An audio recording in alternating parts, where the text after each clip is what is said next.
Olá, crente! A paz de Cristo Jesus! Nós estamos aqui para mais uma pré-aula de escola bíblica e essa será a primeira aula desse terceiro trimestre, publicado pela CPAD e também comentado pelo pastor Cleiton Pomerengue.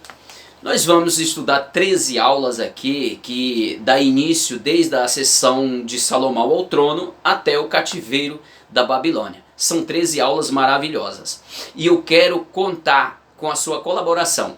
Você que está inscrito em nosso canal, você pode também se inscrever em nosso canal e ser um colaborador dessa obra. Como? Compartilhando esse trabalho. Isso é uma ferramenta que, uma vez sendo usada por bem, pode alcançar muitas pessoas, fazer bem muitas pessoas. E você é um colaborador dessa obra. Então você pode também se inscrever e acionar 2 vezes o sininho aí para que as mensagens cheguem de imediato aí no seu aparelho. Por quê? Porque quando nós interagimos no canal, interagimos com essa ferramenta, o YouTube entende que essa mensagem deve chegar com mais diligência, mais pressa até você. E eles logo a enviam.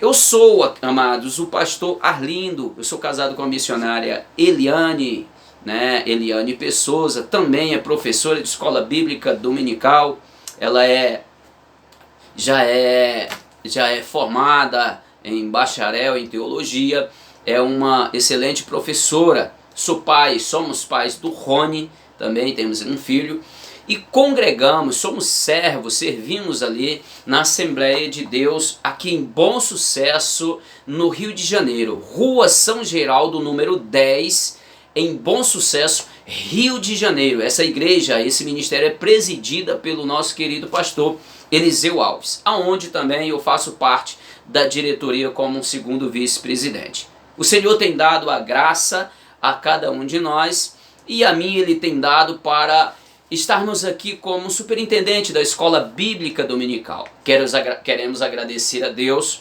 e a Casa Publicadora das Assembleias de Deus por nos fornecer essas revistas, esses estudos que têm enriquecido, têm, amado, ajudado muito a cada um de nós. Valorize aquilo que você tem. Se nós não valorizarmos o que temos, não somos dignos de receber o que Deus ainda tem para nos proporcionar. Você é um compartilhador, você é um cooperador dessa obra e eu sou muito grato por isso. Continue fazendo essa obra, pode compartilhar à vontade, porque você estará fazendo a obra tanto quanto nós que estamos colocando esses vídeos para circular. Amém? Nós vamos estudar a lição aqui. O tema geral da nossa revista desse trimestre, terceiro trimestre, é o plano de Deus para a nação de Israel em meio à infidelidade da nação. Nós vamos aqui estudar vários assuntos importantíssimos. Outra coisa interessante, hoje nós vamos abordar aqui, pegar aqui e fazer um resumão dessas aulas e vamos transmitir aqui. Vamos lá? O tema de hoje, da nossa aula de hoje, é a sessão de Salomão e a construção do templo. Vamos falar aqui de assuntos importantes nessa aula de hoje. Vamos lá. O texto áureo diz assim, ó: e não podiam ter-se em pé os sacerdotes para ministrar por causa da nuvem, por causa da glória do Senhor que enchera a casa do Senhor. 1 Reis 8:11. A verdade prática diz: o pedido de sabedoria feito por Salomão a Deus aponta para a maturidade espiritual que Deus deseja para seus filhos. Então isso já aponta, nós entendemos que muitas histórias, todos os acontecimentos que aconteceram na antiga aliança tornaram-se sombra, tornaram-se tipo do Novo Testamento, coisas que se cumpriram e ainda vão se cumprir. Então vamos lá. A leitura bíblica em classe está escrito em 1 Reis, do capítulo 4, versículo 9 ao 34, e o capítulo 6, do 1 ao 11, e 11 e 11 ao 14. Amém? Nós não vamos ler aqui, fica como um link para você ler em casa, para avançarmos. O tempo é dado de uma certa forma muito compacto e temos que passar essa mensagem, passar esses links aqui de forma resumida, mas que venha te trazer um entendimento, venha te auxiliar aí na escola bíblica dominical. Amém? Então não saia daí, fique aí, assista toda a aula. Isso vai ser importante para nós. Até porque nós estamos dando aqui a primeira aula desse segundo trimestre.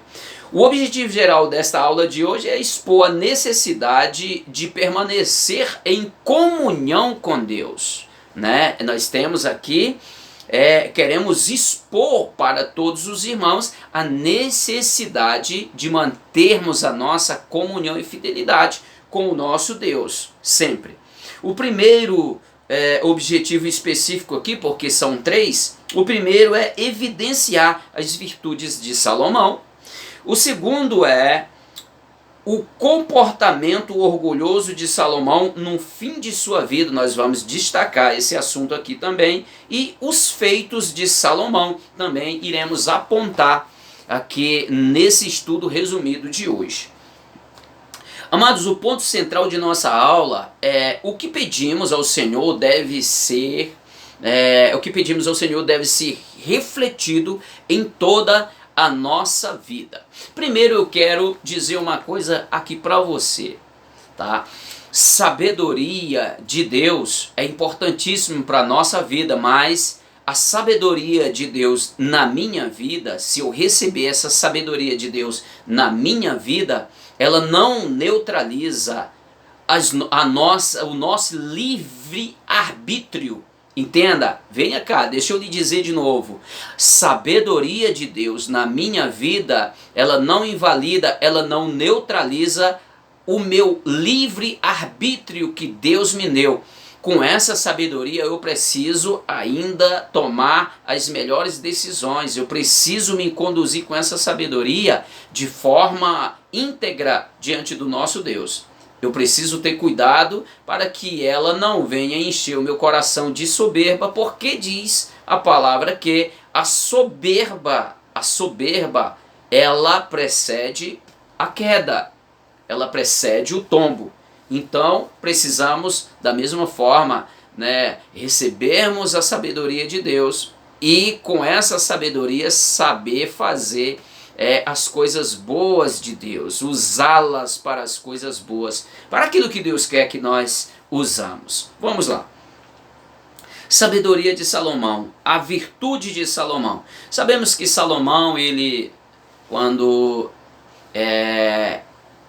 assume o reinado de Israel, tem alguns probleminhas que ele tem que resolver. Salomão entra logo numa peleja, é preciso matar um irmão dele, Adonias, matar um sacerdote que traiu, também o antigo um patriarca, já era de certa idade, o general Joabe também foi morto, e Simei, aquele que amaldiçoou Davi, esse foi tirado de cena. Então Salomão começa a reinar. No 4º ano do reinado de Salomão, Salomão começa a construir o templo do Senhor. Mas primeiro é interessante nós abordarmos aqui um assunto interessante. Salomão já começou sensato. Ele se colocou diante de Deus como dependente. Ele foi muito sábio, ele foi muito inteligente. Porque ele, sendo inteligente, ele pediu sabedoria. Ele já tinha uma parte de sabedoria, sabedoria humana, porque ele poderia pedir outras coisas, como o próprio Deus falou, deu testemunho. Ele poderia pedir que Deus livrasse ele dos inimigos, Deus desse grandeza a ele, Deus desse saúde a ele, desse a ele vida longa. Ele poderia pedir tudo isso a Deus logo de imediato, mas é interessante que ele pede sabedoria. Para alguém que pede algo que vai servir para os outros, para assistir os outros, para administrar para os outros, isso só pode vir de uma sabedoria, isso só pode vir de alguém muito sensato, sabendo da responsabilidade que estaria assumindo a partir daquele momento. Então eu vejo que esse homem ele tem virtude. Primeiro ele se coloca diante do Senhor dizendo que era uma criança.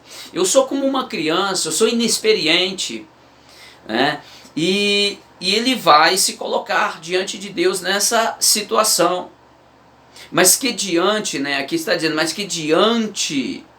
mas do que adiantariam todas estas coisas se lhe faltasse a sabedoria? Salomão teve um elevado senso de prioridade ao pedir a Deus a coisa certa. Sabia o que às vezes nos leva à direção errada, a tombar, a não ter sucesso naquilo que nós vamos fazer simplesmente por causa da escolha das coisas erradas. Não é pelo que nós estamos vendo com a nossa visão física, com a nossa visão ótica humana, mas é o que se vê pela fé. É o que pode lhe proporcionar o bem mais adiante. Muitas vezes, meu irmão, uma ferramenta é mais importante do que um salário. O salário vai ser consumido, vai ser gasto e depois você não tem mais o que fazer. A ferramenta você vai conquistar vários salários, várias quantias de finanças através daquela ferramenta. A sabedoria era essencial para a vida de Salomão, porque ele estaria a partir de então administrando uma nação inteira, e essa nação não era uma nação qualquer, era uma nação criada por Deus com critérios de Deus. Veja o que você está administrando hoje, perceba, dê uma olhada em volta, eleva o teu pensamento para aquele que te prometeu, aquele que você pediu a ele, aquele que te deu, e hoje você está em posse disso. Dê uma olhada em volta, reveja os seus conceitos, veja como você está usando aquilo que Deus te deu nessa terra, né? Porque há de haver um dia de prestarmos conta com o nosso Deus. O sábio pede sabedoria. Ora, para pedir sabedoria como Salomão pediu a Deus, ele já tinha, né, ali uma sabedoria. Ele já tinha ali uma essência, ele tinha um senso de entendimento, de equilíbrio. Ainda muito jovem, já tinha um senso de equilíbrio do que queria, do que precisava ser feito. É interessante ele pedir a sabedoria para conduzir o povo de Deus. Quem sabe às vezes isso está faltando em nós pedirmos sabedoria para lidar com aquilo que é de Deus, aquilo que não é nosso, não é propriedade nossa. Mas é necessário ter muito cuidado, porque diante da sabedoria, da posse da sabedoria, que isso é ferramenta de Deus para a nossa vida, para nós ampliarmos a obra de Deus nessa terra, granjearmos tudo, pois perceba que a fala de Deus, após Salomão pedir sabedoria, foi aquela que ele estaria dando a Salomão sabedoria e também estaria livrando ele dos seus inimigos, estaria dando um reino próspero a Salomão. E faz uma aliança com ele como fez com seu pai, dizendo que se ele mantesse fiel aos critérios exigidos por Deus, os critérios que vêm dentro do pacote da aliança, ele seria muito bem sucedido. E o reino de Israel também continuaria sendo bem sucedido. A sabedoria na prática de vida. Meu amado, a sabedoria leva a pessoa na prática a viver dentro dos parâmetros desta sabedoria. É preciso, como eu falei, mesmo tendo essa sabedoria, nós temos o livre-arbítrio. E a nossa decisão, ela é que define as coisas. Claro que a sabedoria vai te ajudar a fazer as melhores escolhas. Mas a nossa vida, uma vida longa, é como um campo. Um campo que pode ser minado aos poucos. Nem tudo aquilo que se diz, nem todos que dizem ser seu amigo, nem todos que querem fazer aliança com você, esses te farão bem. Esses podem te fazer tropeçar. Tem muitas alianças boas que se deve fazer, mas tem umas alianças que não se deve dar nem credibilidade. Temos muitas alianças que vêm por meios de encantos, por meios de propostas, e essas nós temos que ter vigilância com ela. Temos a sabedoria de Deus. Alguém tem falta de sabedoria? Tiago falou, peça a Deus. Pedro fala da sabedoria do homem, a sabedoria animal, mas também tem a sabedoria divina, a sabedoria de Deus. Mas ela não invalida, ela não neutraliza o nosso livre-arbítrio. É aí onde está a questão. Vamos seguir a história, porque a história aqui, ela esclarecerá tudo aquilo que eu estou falando para você agora. Entenda bem, vem comigo aqui, né? Vem comigo, compartilhe esse vídeo. É importantíssimo você compartilhar, para chegar mais em outras pessoas.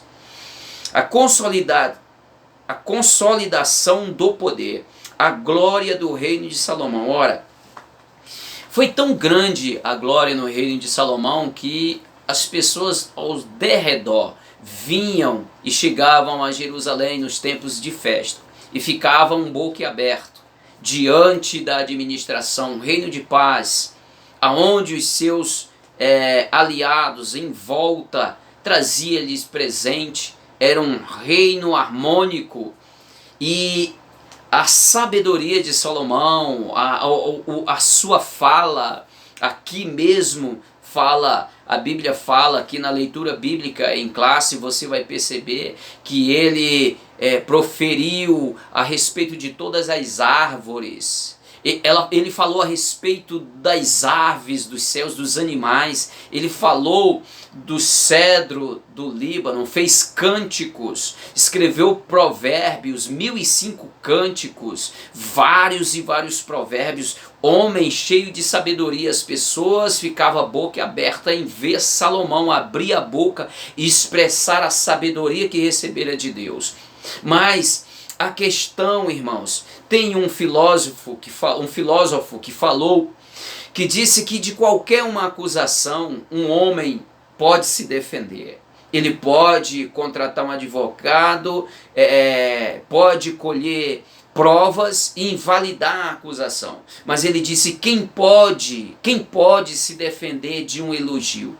Eu imagino, para uma geração nova como hoje, que é cheia de talentos, dons, aqueles que são autodidata, termina de ministrar uma palavra, já saem debaixo de aplausos. Eles pregando já exige aplausos, às vezes os aplausos, às vezes a reação que eles provocam não é nem para Deus, é para si próprio, para se autopromover. Interessante, com esta você autodidata, essa autocapacitação que você tem, você pode ser pego ao seu coração, tornar-se orgulhoso, e o orgulho precede a queda.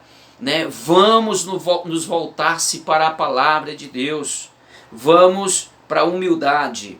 O orgulho precede a ruína. Infelizmente, até mesmo os homens mais sábios estão sujeitos à queda quando deixarem de temer a Deus.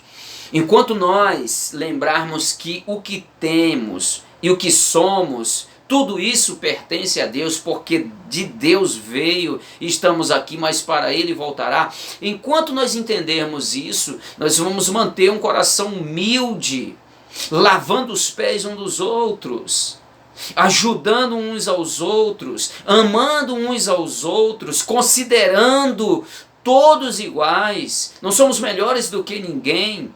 Tudo que nós temos de conhecimento, isso vem de alguém. Conhecimentos são herdados, pesquisados, ou ensinados. Tudo isso vem de outro, de um material que alguém já escreveu, de alguém que está nos ensinando, ou se é por revelação, é Deus que está nos dando, não é mérito nosso, isso vem de Deus. E o problema está aí, o orgulho precede a ruína. Salomão cresceu muito. Eu fico pensando a riqueza, e quando o reino se robusteceu, cresceu muito, a sua sabedoria já era anunciada, já era falada, era notícia aos derredores. Aquilo eu imagino que o coração de Salomão, ele foi se enchendo.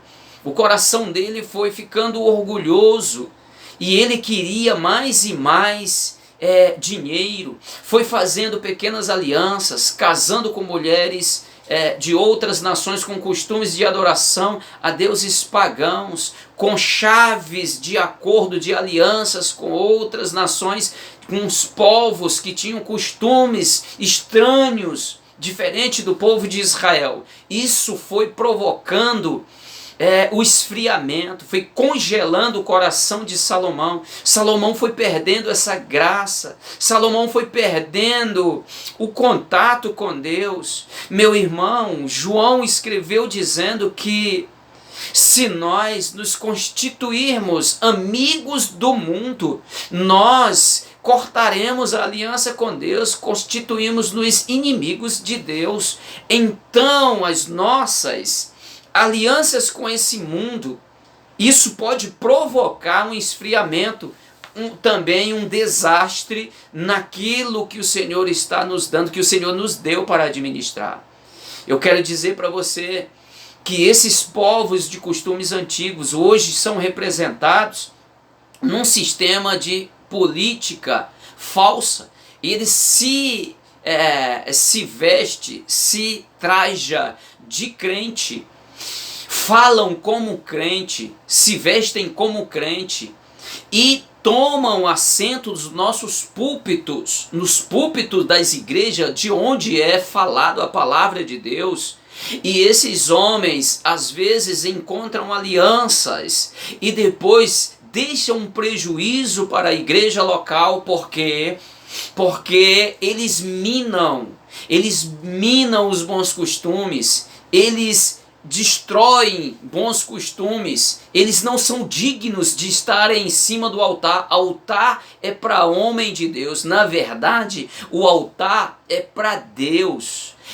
Simplesmente fazemos uso do altar porque de lá ministramos a palavra do Senhor, é um lugar consagrado a Deus. Não estamos aqui santificando coisas, e banalizando pessoas, não, mas existe uma linha de separação. Temos que ter uma linha de separação. Salomão perdeu tudo isso. Salomão foi à lona exatamente por causa disso. Alianças mal feitas com o povo das nações. Ele até desfrutou paz, mas não basta tão somente desfrutarmos paz aqui, mas que tipo de doutrina e que tipo de evangelho, que tipo de igreja nós vamos deixar para as próximas gerações? Oh, aleluia! Pense nisso. A construção do templo, o nobre propósito de Salomão. Claro que sabemos que a construção do templo já foi um desejo lá de Davi. Ele deixou meio que preparado para Salomão construir o templo. E Salomão coloca isso logo no 4º ano do seu reinado, ele coloca em prática. Nesse tempo Salomão estava todo cheio de vigor, estava aliançado com Deus, estava ligado com os propósitos de Deus. Então ele coloca isso em prática. O templo do Espírito Santo. E a gente percebe que quando ele inaugurou o templo, houve na história do templo em que Salomão construiu o templo, duas manifestações da presença de Deus tremendo. Uma foi quando eles trouxeram a arca e colocaram no lugar santíssimo. A glória de Deus desceu a ponto dos sacerdotes não poderem ministrar os sacrifícios. Há quem diga que a nuvem desceu e eles não podiam estar de pé porque ela forçava eles para baixo. Eu não concordo, cada um de nós temos um modo de interpretar. Eu entendo que quando a glória de Deus desceu, os sacerdotes não podiam estar de pé, porque a presença de Deus enfraquecia a natureza humana, a natureza adâmica, e eles não tinham força de estar de pé e caíram por terra, como aconteceu com João, aconteceu com Daniel e outros mais. E a outra foi quando, na inauguração do templo, essa glória de Deus tomou toda a casa e ainda desceu fogo do céu e consumiu todo o holocausto, todo o sacrifício que Salomão sacrificou, sacrifício enorme. Ali fez aliança com Salomão, aonde nós vamos entender o capítulo 7 de Primeiras Crônicas, primeiro livro das Crônicas, capítulo 7, versículo 1 em diante. No versículo 14, 13, 14, 15, tem o selo ali do pacto de Deus feito com Salomão. Né? A glória do Senhor estará sempre aonde uma aliança permanece feita, aonde não é quebrado a aliança. Nós temos uma aliança com Jesus na graça, fizemos uma promessa, entregamos a nossa vida a Ele, o nosso compromisso é com Jesus, nosso negócio é com Jesus, aquele que deu a sua vida na cruz do Calvário para a nossa salvação. É importante lembrarmos disso. E nós vamos ver lá mais para frente que com toda a glória do templo de Salomão, o templo revestido, né, de ouro, diz a história, né, ou seja, a história não, a Bíblia, que o templo, o lugar santíssimo onde ficava a arca, ele era todo revestido de ouro puro, teto, parede, piso. Era um lugar glorioso aos olhos do mundo, aos olhos humanos, olhava e ficava deslumbrado com a glória. É por isso que no tempo, quando voltaram do cativeiro, que isso nós vamos compreender nas lições lá mais adiante, mas eu quero jogar a luz para lá, que os que viram a glória do primeiro templo choraram. Foi necessário Deus enviar a mensagem por intermédio de Ageu, dizendo que a glória da última casa seria maior do que a da primeira, não do templo de Zorobabel, mas a glória destas última casa, não é da segunda casa, a Bíblia não diz que é da segunda casa, da última casa será maior do que a primeira, porque todo o propósito de Deus era se chegar ao homem, fazer morada no homem, chamar ele de lavoura, chamar ele de edifício, de casa própria de Deus, na pessoa do Espírito Santo, morar que a glória da última casa será maior do que a primeira, e nada se compara com a glória da graça que nos proporcionou, a descida do Espírito Santo tomando os corações do homem converso, que entregou a sua vida a Jesus Cristo. Esta obra está sendo feita nos dias de hoje. Somos casa de Deus, edifício próprio, casa ambulante. A glória manifesta nessa última casa é muito maior do que a primeira. Mas lembrando que Deus proporcionou sabedoria a Salomão, proporcionou riqueza, tudo que ele precisava, mas o que ele não precisava era de romper a aliança com Deus, fazendo aliança com os povos e consequentemente com deuses estranhos. Amados, fique com essa palavra. Essa é a primeira porção dessa série de 13 aulas que vamos ter por aqui. Agradeça a sua oportunidade, compartilhe, pois esta obra pertence também a você. Deus abençoe a sua vida e até a próxima, assim querendo Deus.